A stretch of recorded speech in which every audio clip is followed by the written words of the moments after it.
नमस्कार साथियों, मैं प्रज्ञा पांडे स्वागत करती हूं आप सभी का राउज एकेडमी के ऑनलाइन प्लेटफॉर्म पे। देखिए, रिसेंटली ईरान ने यहां पर एक बहुत बड़ा अटैक कर दिया इजराइल के ऊपर, जहां पर इन्होंने 181 से भी ज्यादा मिसाइल्स को यहां पर छोड़ दिया है इजराइल के ऊपर। और इसकी वजह से आप देखेंगे ना केवल नॉर्मल मिसाइल्स बल्कि बैलिस्टिक्स मिसाइल को भी छोड़ा गया है, जिनकी मारक क्षमता 500 किलोमीटर से भी ज्यादा, हमें 1000 किलोमीटर से भी ऊपर देखने मिलेगी। मतलब इनकी मारक क्षमता इतनी ज्यादा है कि ये आधे भारत तक को कवर कर सकती है। लेकिन दाद देनी पड़ेगी हमें यूएसए की इंटेलिजेंसी की, हमें दाद देनी पड़ेगी इजराइल की आयरन डोम टेक्नोलॉजी की, जिसकी वजह से यहां पर लोगों को किसी भी तरीके का नुकसान नहीं हुआ है। आगे बढ़ने के पहले मैं चाहती हूं आप एक छोटी सी क्लिप यहां पर देखें, जिसमें आपको समझ आएगा कि कितनी ज्यादा मात्रा में ऐसा लग रहा है कि एकदम से कॉमेट्स की बरसात हो गई है और इजराइल के ऊपर ईरान ने बैक टू बैक 181 मिसाइल्स यहां पर छोड़ दी। और अप्रैल के बाद किया जाने वाला ये दूसरा अटैक है ईरान के द्वारा जो इजराइल पे हुआ है।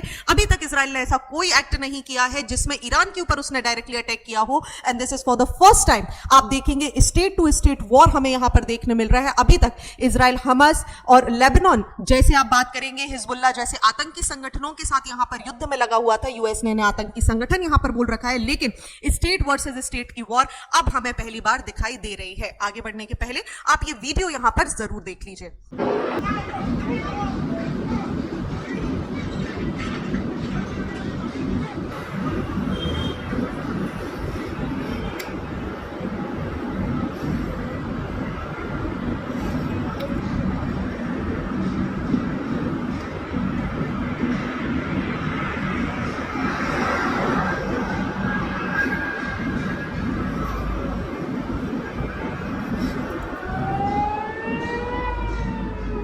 अब आपको समझ में आ रहा होगा कि ईरान से लेना देना कुछ है भी नहीं। आप देखेंगे इस्माइल हानिया की अगर हम यहां पर बात करें या फिर हिजबुल्लाह के कमांडर हसन, तो इन दोनों की मृत्यु यहां पर हुई है। और इसके पीछे माना जा रहा है कि पूरा का पूरा जो लेना देना है ये इजराइल का है। और इसी के बाद आप देखेंगे कि ईरान ने यहां से डायरेक्टली मिसाइल्स को छोड़ा है इजराइल के ऊपर। और इस समय इजराइल की आप बात करेंगे तो ये मल्टी फ्रंटेड वॉर, लेबनान से भी यहां पर वॉर कर रहा है, यमन से भी यहां पर वॉर कर रहा है। और अब आप यहां पर देखेंगे तो ईरान ने भी एंट्री ले ली है। तो क्या ये वर्ल्ड वॉर 3 हो सकती है, हम यहां पर समझेंगे। और ईरान, आपको पता है जैसे ही हिजबुल्लाह के कमांडर की यहां पर डेथ हुई थी नसरुल्लाह की, उसी के साथ ईरान ने यहां पर एक स्टेटमेंट दिया था कि इजराइल आपने ये जो भी किया है ना ये ठीक नहीं है, लेकिन आपको इसके बदले में जो आपने किया है इसके बदले में कुछ ना कुछ तो चुकाना पड़ेगा। लेकिन किसी को भी ये उम्मीद नहीं थी कि ईरान इतनी ब्रुटैलिटी से 181 से भी ज्यादा मिसाइल्स को यहां पर छोड़ देगा। वो तो 1.5 घंटे पहले अगर आप बात करें तो यूएसओ को, क्योंकि इनका जो इंटरसेप्शन है, इनका जो नॉलेज है अगर हम बात करें ये बहुत ही ज्यादा है, और इनको पता चल गया था कि भाई ईरान अटैक करने वाला है। दे immediately inform the Israeli government, और इजरायली गवर्नमेंट ने यहां से एक मैसेज तुरंत अपने लोगों को पहुंचाया। और इजराइल के जितने भी बड़े बड़े शहर है यहां पर बहुत सारे बॉम्ब बंकर्स बनाए गए हैं, जिसमें 10 मिलियन से भी ज्यादा लोग तुरंत यहां पर पहुंच गए। और इसी की वजह से किसी को भी नुकसान नहीं हुआ। अगर हम सिविलियन डेथ की बात करें तो इन मिसाइल्स की वजह से किसी की भी मृत्यु नहीं है। अब यह कहना बहुत ही गलत होगा कि ईरान ने मिसाइल से अटैक किया लेकिन किसी की भी मृत्यु नहीं हुई, तो हम इसके बारे में क्यों बात कर रहे हैं। लेकिन इजराइल के यहां पर अटैक के कारण इजराइल के किसी भी व्यक्ति की मृत्यु नहीं हुई, उसका क्रेडिट केवल और केवल यूएसए और इजराइल को जाएगा, क्योंकि इन्होंने सही टाइम पे मिसाइल्स को इंटरसेप्ट भी किया, अपने लोगों को मैसेज पहुंचाया और तुरंत ही लोगों को यहां पर बंकर्स में सुरक्षित कर दिया। इंपॉर्टेंट हो जाता है क्योंकि ईरान के जो सुप्रीम लीडर हैं आयतुल्ला अली खमेनी, इनकी नजदीकियां बहुत ज्यादा हैं। आप समझिए जो हिजबुल्लाह के कमांडर हैं इनसे यहां पर इनकी जो नजदीकियां वो बहुत ज्यादा है हसन नसरल्लाह के साथ। और इसी के साथ ईरान में यहां पर इन्होंने 5 दिन का शोक व्यक्त कर दिया है। आपको पता है जैसे ही नसरल्लाह की यहां पर मृत्यु हुई थी, पूरा का पूरा मुस्लिम वर्ल्ड 2 पार्ट्स में डिवाइड हो गया था। कुछ लोग इस बात का जश्न मना रहे थे क्योंकि इनकी ब्रुटैलिटी इतनी ज्यादा थी, वहीं पर ईरान जैसी कुछ कंट्रीज की अगर हम बात करें तो ये सभी यहां पर शोक भी व्यक्त कर रही थी। और इसी का नतीजा है कि यहां पर नसरल्लाह की किलिंग के बाद आप देखेंगे तो पूरा का पूरा जो इस्लामिक वर्ल्ड है, मुस्लिम वर्ल्ड है, ये दो खेमे में बढ़ गया। और इसी का परिणाम है कि ईरान ने डायरेक्टली इस वॉर में यहां पर पार्टिसिपेट कर लिया है। और जैसे ही ईरान ने ये हरकत करी है,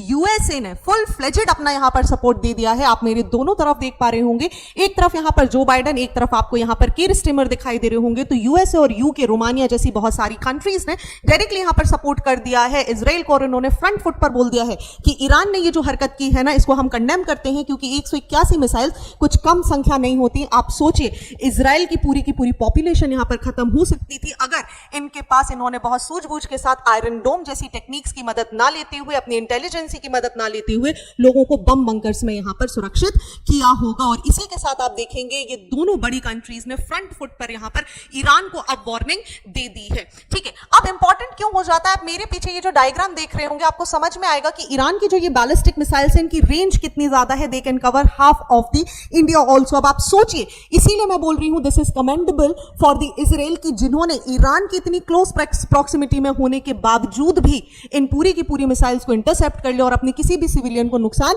नहीं पहुंचने दिया। अब यूएसए के बाद हम देखेंगे तो बहुत पॉसिबिलिटी नजर आ रही है कि यहां पर एक वर्ल्ड लेवल पर, एक मास लेवल पर वॉर हो सकती है, क्योंकि नेतन्याहू ने खुले तौर पर यहां पर बोल दिया है कि ईरान, आपने अप्रैल में भी हमारे ऊपर हमला किया था और आपने फिर से हमारे ऊपर मिसाइलें दागी हैं, लेकिन अब इस बार अंजाम बुरा होगा, परिणाम बुरा होगा, क्योंकि जगह हम सुनिश्चित करेंगे, समय हम सुनिश्चित करेंगे और आपने ये जो हरकत की है ना, इसको हम पूरी तरीके से डिस्ट्रॉय कर देंगे। और ऐसा माना जा रहा है कि इजराइल ये जो अटैक करेगा, ये ईरान की इकोनॉमी की इकलौती चीज ऑयल बंकर्स के ऊपर अटैक करने वाला है, ताकि पूरी की पूरी ईरान को डिस्टेबलाइज करा जा सके। आपको पता है ईरान के ऊपर यूएसए के द्वारा सैंक्शंस लगाए गए हैं। इस समय ईरान केवल और केवल रशिया और चाइना के साथ ऑयल डील्स कर रहा है। रशिया जहां पर ऑलरेडी खुद यूक्रेन के साथ युद्ध में व्यस्त है, ऐसे में ईरान के पास बहुत ज्यादा लोग नहीं है। पाकिस्तान जैसी कंट्रीज को बहुत ज्यादा लोन दे रखा है ईरान ने, लेकिन आप देखेंगे तो इस समय इनकी खुद की इकोनॉमी बहुत ज्यादा स्टेबल कंडीशन में नहीं है, जिसका परिणाम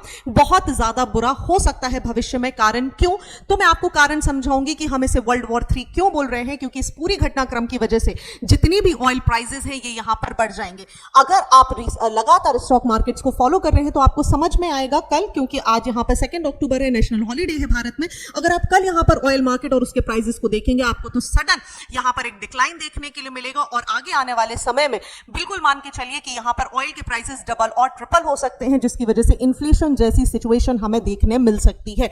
अब मैं इसे वर्ल्ड वॉर 3 की संज्ञा यहां पर क्यों दे रही हूं, क्योंकि आप समझिए, अगर ईरान यहां पर अब पहली बार डायरेक्टली इन्वॉल्व हो रहा है, तो यूएसए के पास अब यहां पर मौका है कि ये डायरेक्ट इन्वॉल्व होंगे। और अगर यहां से यूएसए इजराइल के साथ आया, तो रशिया और चाइना, जो कि एक हैवी इन्वेस्टर्स की तरह यहां पर काम कर रहे हैं, ईरान में इनके बहुत सारा इन्वेस्टमेंट इन्होंने ईरान में किया हुआ है, ये दोनों भी यहां पर वॉर में कूद जाएंगे और आपको बिल्कुल वर्ल्ड वॉर 2 की जैसी एक सिचुएशन नजर आने लगेगी। बस कुछ पार्टीज यहां पर अलग है, लेकिन यूएसए जैसी बड़ी बड़ी कंट्रीज भी आपको देखने मिलेंगी। यूएस के यहां पर इन्वॉल्व होने का दूसरा भी रीजन हो सकता है, क्योंकि तेहरान ने एक वार्निंग रिलीज करी और इन्होंने बोला कि देखिए, इजराइल की मदद करने वाली कोई भी कंट्री होगी, हम उसको बख्शेंगे नहीं। और सभी को पता है कि इजराइल की मदद करने वाली इस समय अगर कोई सबसे बड़ी कंट्री है, तो वो केवल और केवल यूएसए है। तो ये स्टेटमेंट्स जो यहां पर दिए जा रहे हैं आयतुल्लाह अली खमेनी जी के द्वारा, ये शायद आप देखेंगे, और इजराइल पर होने वाला अटैक शायद भविष्य में, अगर हम बात करें आगे आने वाला 1 से 1.5 हफ्ता, बहुत ही ज्यादा क्रूशियल है जियोपॉलिटिक्स की दृष्टि से, क्योंकि यहां पर कुछ भी हो सकता है। जब मैं ये वीडियो रिकॉर्ड कर रही हूं, उसके 11 मिनट पहले तक अगर आप न्यूज देखेंगे, तो कोई ना कोई एक्टिविटी यहां पर लगातार हो रही है। सो आपका क्या विचार है, आप मुझे कमेंट सेक्शन में जरूर बताइएगा। इंडिया की क्या पोजीशन होगी, क्या प्राइम मिनिस्टर नरेंद्र मोदी यहां पर एक शांति दूत की तरह काम करेंगे, या इंडिया किसी कंट्री की तरफ से यहां पर पार्टिसिपेशन करेगा? आप मुझे कमेंट सेक्शन में अपने विचार जरूर बताइएगा। Thank you and see you soon.